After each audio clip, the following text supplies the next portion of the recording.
आदाब। Hello friends, आज हम तैयार करेंगे हेल्दी लड्डू। इसमें जो हमने चीज़ें इस्तेमाल करी हैं वो बहुत ही हेल्दी ऑप्शन है। इसमें हम शुगर का इस्तेमाल नहीं करेंगे, बहुत मामूली इसमें घी का इस्तेमाल होगा। ये हमारे ओट्स, पोहा और ड्राई फ्रूट्स प्लस सीड्स का मिक्सचर से हमने ये लड्डू तैयार किया है, जो बहुत ही हेल्दी हैं। Vitamin minerals rich, omega 3 omega 6 rich और प्रोटीन रिच हेल्दी लड्डू हैं ये। एक लड्डू आप खा लेंगे, आपके दिन भर की रिक्वायरमेंट जितनी भी होती है वो पूरी हो जाएगी। आप अपने हिसाब से इसके साइज तैयार कर सकते हैं। जो वेट लॉस में हैं, जो वेट मैनेजमेंट में हैं, जिम से आने के बाद उनको कभी कभी मन करता है कि कुछ एनर्जी बार की तरह खाया जाए, एनर्जी लड्डू खाए जाएं, तो ये वही लड्डू है। एनर्जी लड्डू आप इसको बोल सकते हैं, एनर्जी बार बोल सकते हैं, आप इसको कुछ भी कह लें, बस शेप से कोई फर्क नहीं पड़ता। अगर अदरवाइज ये चीज़ वही है। रोज़ कहा भी जाता है कि कुछ बादाम, कुछ काजू, कुछ किशमिश, कुछ अखरोट खाया जाए, तो वही सारी चीज़ें मिला के इसको हमने तैयार किया है। तो एक ही लड्डू में आपको कई सारी चीज़ें एक साथ मिल जाएंगी, आपको अलग अलग से इस तरह से खाने की जरूरत नहीं पड़ेगी। तो मैं आपको इंग्रेडिएंट्स दिखा देती हूँ। ये हम इसको पोहा और सीड, जो फ्लैक्स सीड, अलसी और तिल, सनफ्लावर, पम्पकिन सीड हैं, उनके मैं ये लड्डू तैयार कर रही हूँ। जो हमारा बेस है वो है ओट्स और पोहा। ये मैंने ओट्स लिए हैं, इनको हम भूनेंगे, और पोहा इसको मैंने भून के रखा हुआ है, उसको पीस लिया, जिसको आप फ्लैटेंड राइस बोलते हैं या चिवड़ा बोलते हैं। उसको मैंने ड्राई रोस्ट करके उसको पीस लिया मिक्सी में, तो ये हमारा पोहा का पाउडर तैयार हो गया है। तो हमारा बेस यही है। और ओट्स 400 ग्राम मैंने खजूर को इसके बीज निकाल दिए और इनको भिगो के रखा हुआ है। इनको हम पीस लेंगे। चीनी की जगह इसको हम इस्तेमाल करेंगे। 250 ग्राम ही मैंने ये नारियल लिया है, घिसा हुआ है। ये आपको मिक्सी में नहीं पीसना, आपको घिस के लेना है। घिसा हुआ नारियल है ये। मखाने भी आप समझ लीजिए 100 ग्राम के आसपास हैं ये। 250 ग्राम बादाम है, जिसको मैंने इस तरह से टुकड़ों में काट लिया है। उतना ही मैंने काजू लिया है, 250 ग्राम, और ये टुकड़े वाला काजू, आप इसको आधा वाला भी ले सकते हैं। 200 ग्राम मैंने ये अखरोट लिए हैं। 100 ग्राम ये मगज़ है, जिसको हम खरबूज और तरबूज के जो बीज होते हैं ये वो हैं। सफ़ेद तिल जो हम 100 ग्राम लिए हैं। 50 ग्राम खसखस है ये। फ्लैक्स सीड, अलसी इसको हम बोलते हैं, ब्राउन कलर की होती है, ये मैंने 50 ग्राम ली है। ये हैं सनफ्लावर सीड्स, इनको मैंने पहले से भून के रखा हुआ है। ये इस तरह की होती है, मैं आपको निकाल के दिखा देती हूँ। सनफ्लावर सीड्स हैं ये हरी वाली पम्पकिन सीड हैं। इसमें सफ़ेद भी आती हैं और ये हरी हैं, तो ये मैंने हरी वाली ली हैं। तो सबसे पहले हम इनको ड्राई रोस्ट करेंगे, घी का इस्तेमाल नहीं करेंगे। ये है ओट्स, 2 से 3 मिनट लगेगा। हल्का हल्का सा ब्राउन करना है, बहुत हल्का, ज़्यादा डार्क ब्राउन नहीं करना, अदरवाइज वो कड़वे हो जाएंगे। और अच्छी सी खुशबू आने लगती है जब ये रोस्ट होने लगते हैं। तो 2 से 3 मिनट में मैं आपको करके इसको दिखाती हूँ। आप देखिए पहले से इसका कलर जो है ब्राउन हो चुका है, ये हो चुका है। इसको अब मैं निकाल लेती हूँ। अच्छी खुशबू आ रही है और ब्राउन हो गया, तो ये 2 चीज़ों से पता चल जाता है कि ये तैयार हो गया है। मैंने एक बड़ा बर्तन ले लिया है, इसमें सारी चीज़ें मैं निकालती जाऊँगी। तो सबसे पहले हमने इसमें ओट्स कर लिए हैं। अब हम मखाना करेंगे, इसको भी ड्राई रोस्ट करेंगे, घी का इस्तेमाल इसमें नहीं करेंगे। अब क्योंकि हमारा पैन गर्म हो चुका है, अब ये सारी चीज़ें जल्दी जल्दी होने लगेंगी। सारी चीज़ें 2 से 3 मिनट में सारी होने लगेंगी। तो सबको इसी तरह से हम रोस्ट करेंगे। जब ये भुन जाएगा तो ये करारा हो जाएगा। इसको हाथ से हम तोड़ के देखेंगे तो उससे पता चल जाएगा कि ये हो गया है। हाथ में जब हम दबाएंगे उंगलियों में तो टूटना चाहिए। उसके बाद इसको हम हल्का सा ठंडा करके इसको मिक्सी में दरदरा सा पीस लेंगे। इसका पाउडर नहीं करेंगे, बिल्कुल दरदरा करेंगे मिक्सी में। अब फ्लेम मैं ऑफ कर रही हूँ, ये इसी में हो जाएगा करारा। अभी नहीं हुआ है, हल्का सा क्रंच आया है, थोड़ा सा इसको हमें और करना है। ग्राइंडर के जार में ये ओट्स डालनी है, ठंडा हो चुका है। अब इसको हम पाउडर की तरह तैयार कर लेंगे। और दूसरी तरफ ये भी हो चुका है। अब इसको भी मैं निकाल लेती हूँ, मैं आपको एक बार दिखा देती हूँ। इसमें क्रंच आने वाला है, देखिए इस तरह से क्रंच आया है। अभी उतना नहीं आया, तो अभी मैं इसको थोड़ा सा और करूँगी। फ्लेम मैंने ऑफ कर दी है, उसी में ये हो जाएगा। आप ये देखें पाउडर की तरह बिल्कुल हो गया है। मखानों को भी हम कोर्सली कर लेंगे। आप देखिए अब ये हो गया है, इसमें क्रंच आ गया। आप इसको खा के देखेंगे तो ये टूटने लगेगा, इस तरह से आवाज़ आएगी। अब इसमें हम ये अखरोट को भून लेते हैं। बादाम भी मैं साथ में कर लेती हूँ और दोनों चीज़ें एक साथ हो जाएंगी। सारी चीज़ें हम ध्यान रखें, ड्राई रोस्ट कर रहे हैं। मखाने भी मैंने कर लिए हैं, इनको भी दरदरा किया है, पाउडर ही आपको नहीं करना है। मखाने पिस चुके हैं, ओट्स पिस चुके हैं। ये जो खजूर अब गीली थी, इसको मैंने पानी में भिगो रखा था। अब इसी पानी के साथ इसको मैं बिल्कुल पेस्ट की तरह तैयार कर लेंगे इसको। तो ग्राइंडर पे हम इसको कर लेते हैं। आप देखें ये सारा पीस गया है, एक पेस्ट की तरह तैयार हो गया है। सारा पीस के एक बोल में मैं इसको निकाल लेती हूँ। अब ये सारे हो चुके हैं, अब इनको भी मैं निकाल लेती हूँ। हल्का हल्का सा ब्राउन हो गया है और अच्छी से खुशबू आ रही है। जब आप इसमें से निकालने लगे उस वक्त आप गैस को ऑफ कर दिया करें, क्योंकि निकालते निकालते में चीज़ें जो है काली होने लगती हैं। अब हमारा पैन गर्म है ऑलरेडी, तो इसको ज़्यादा अखरोट नारियल में ज़्यादा टाइम नहीं लगता है होने में। तो बिल्कुल लो फ्लेम पे इसको मैं करूँगी। आप देखें ये भी बहुत जल्दी ये गुलाबी हो गया है। अब इसको मैं निकाल रही हूँ, गैस मैंने ऑफ कर दी है। अगर आप गैस ऑन रखेंगे तो निकालते निकालते ही काला हो जाएगा। अब मैंने एक बड़ा सा भगोना ले लिया है, इसमें मैंने ओट्स पीस के डाले हैं, इसमें मखाने पीस के डाले हैं। अब ये सारी चीज़ें जो मैंने ड्राई फ्रूट्स करे थे इनको भी मैं डाल देती हूँ। तो सारी चीज़ें इसी में मैं मिक्स करती जाऊँगी। अब ये भी मैं इसी में मिक्स कर देती हूँ। 100 ग्राम पोहा लेने के बाद उसको मैंने इसी तरह से ड्राई रोस्ट कर लिया था और फिर उसको मिक्सी में पीस लिया है, तो ये भी हम डाल देते हैं। 100 ग्राम ये सनफ्लावर सीड है जिनको मैंने पहले ही रोस्ट कर लिया था, तो ये भी इसमें हम ऐड कर देते हैं। अब हम फ्लैक्स सीड को भूनेंगे।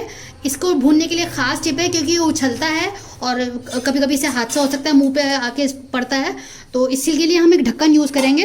तो ढक्कन को यूज़ करते हुए और बिल्कुल लो फ्लेम पे इसको हम करेंगे और ढक्कन को ढक के तब हम इसको चलाएंगे। तो अब मैंने इसको डाल दिया है। ढक्कन को ढक के मैं इस तरह से चलाऊंगी। इसका भी ये खास टिप है कि जब ये भुनने लगता है तो इसमें अच्छी से खुशबू आने लगती है और हल्का सा ये ब्राउन हो जाता है।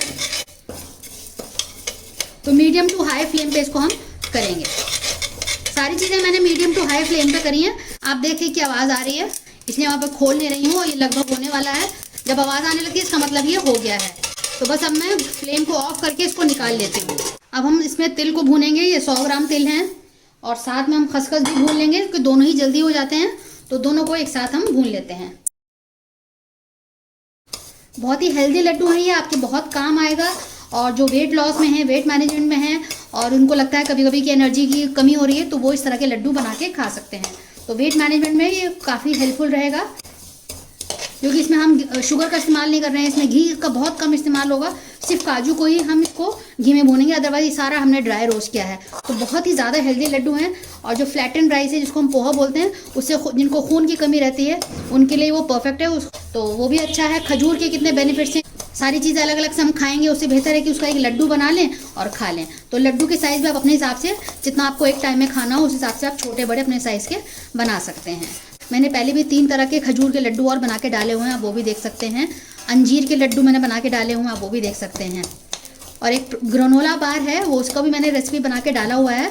प्रोटीन बार है, वो भी जो जिम जाते हैं उन लोगों के लिए या वेट मैनेजमेंट, वेट लॉस में है उनके लिए वो परफेक्ट है। आखिर तक अगर आप वीडियो देखेंगे तो आपको आखिर में डब्बे दिखेंगे, तो वो उसमें आपको लिंक मिल जाएगा और नीचे डिस्क्रिप्शन बॉक्स में भी आपको लिंक मिल जाएगा। तो ये भी हो गए हैं, इनको मैं निकाल लेती हूँ। उसमें भी कड़कने की आवाज़ आ रही है, तो अब इसको हम निकाल लेते हैं। ये मैंने फ्लैक्स सीड, जिसको हम अलसी बोलते हैं हिंदी में, उसको भी ग्राइंड कर लिया है। दरदरा करना है, पाउडरी इसको नहीं करना, अदरवाइज क्या होगा, पाउडरी करने से इसमें से तेल निकल आएगा और वो ठीक नहीं रहेगा। ये भी मैं इसी में ऐड कर देती हूँ अलसी को। ये खजूर का पेस्ट तैयार हो गया है। हम सनफ्लावर सीड को करेंगे। अब इसी बोल में मैं ये तिल और खसखस जो मैंने निकाला था इसको भी मैं ऐड कर देती हूँ। भी हो गए हैं, अब इनको भी मैं निकाल लेती हूँ। आप देख सकते हैं कि हल्का हल्का ब्राउन हो गया है और मैंने गैस को ऑफ कर दिया है। बस अब काजू रह गया है और मगज रह गए हैं। अब हम काजू को रोस्ट करेंगे, तो उसके लिए मैंने घी डाला है। अंदाजे से मैंने एक बड़ा सर्विंग स्पून लिया है। सारा जो घी है ये यूज़ नहीं होगा, लेकिन क्योंकि हमें फ्राई करना है इसलिए हमने थोड़ा सा ज़्यादा लिया है, तो 1 सर्विंग स्पून पूरा भर के लिया है। इसको भी लगातार चलाते हुए मीडियम फ्लेम पे इसको हम करेंगे। सिर्फ इसको हम काजू को इसलिए कर रहे हैं क्योंकि थोड़ा सा घी जाएगा तो बाइंडिंग में मदद रहेगी। उससे ये होगा कि जो हमारे लड्डू हैं थोड़ा सॉफ्ट बनेंगे घी की वजह से। तो सिर्फ इतना ही हमने घी इस्तेमाल किया है। आप देखेंगे इसमें से सारा जो बच जाएगा, जो घी जो सिर्फ काजू में इस्तेमाल हुआ है वही होगा, अदरवाइज में घी हम ज़्यादा इस्तेमाल नहीं कर रहे हैं।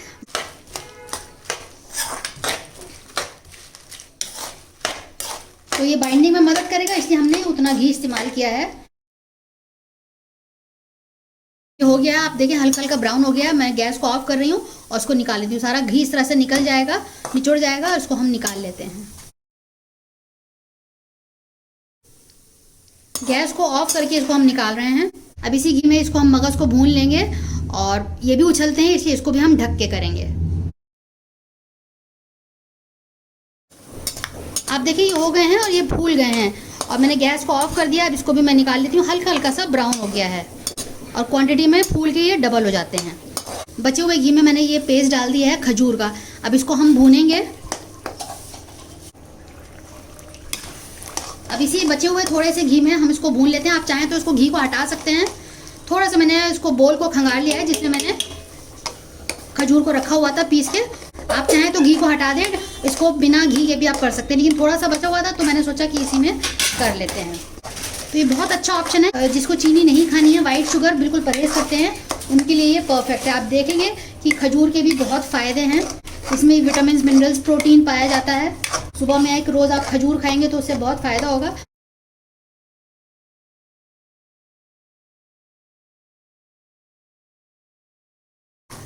अब मैं आपको बता देती हूँ कि इसको पानी डाल के और घी में हम क्यों भून रहे हैं, क्योंकि इसमें मॉइस्चर बहुत होता है, इसलिए हम थोड़ा सा इसका मॉइस्चर को ख़त्म कर रहे हैं। और इससे जब लड्डू बनेंगे तो उसमें फफूंदी नहीं लगेगी, ख़राब नहीं होगा, इसलिए खजूर को भूनना ज़रूरी है। तो इसलिए हम इसको घी में थोड़ा सा भून रहे हैं, ताकि जो मॉइस्चर है, वो पानी है, वो ख़त्म हो जाए और बहुत अच्छे से हमारे लड्डू जो हैं इसमें बाइंड हो जाएंगे। फिर ये हो गया है, इसको हमें ज़्यादा नहीं करा, 2 से 3 मिनट किया है और ये हो गया है। बस आप देख सकते हैं कि ये पानी जो है ख़त्म हो गया है और सिमट गया है। देखिए हम इसको कर रहे हैं तो ये सिमट गया है, इस तरह से आपको कर लेना है। तो इसको भी मैं उसी में डाल देती हूँ। अब सारी चीज़ों को हम इसमें मिलाएंगे और खजूर की वजह से सारा ये बाइंड हो जाएगा और फिर इसके हम लड्डू तैयार करेंगे। पहले इसको हम मिक्स करेंगे, क्योंकि मैं ज़्यादा क्वांटिटी में बना रही हूँ। आप अगर पहली बार बनाएं तो उसको कम ही क्वांटिटी में बनाइएगा, पहले बना के देख लीजिएगा, तो आपको थोड़ा सा एक्सपीरियंस हो जाएगा, थोड़ा सा आपको कॉन्फिडेंस आ जाएगा, तब आप ज़्यादा क्वांटिटी में बनाइएगा। इसको एक खुले बर्तन में मैंने डाल दिया है। अब इसमें जो है मिक्स करने में आसानी हो रही है और लड्डू बनाएंगे अब हम इसके, बहुत जल्दी ईजिली बाइंड हो जाएंगे। क्योंकि अभी गर्म है थोड़ा सा, इसलिए थोड़ा सा मिलाने में दिक्कत आ रही है, लेकिन धीरे धीरे ये ठंडा होगा और लड्डू बनते चले जाएंगे।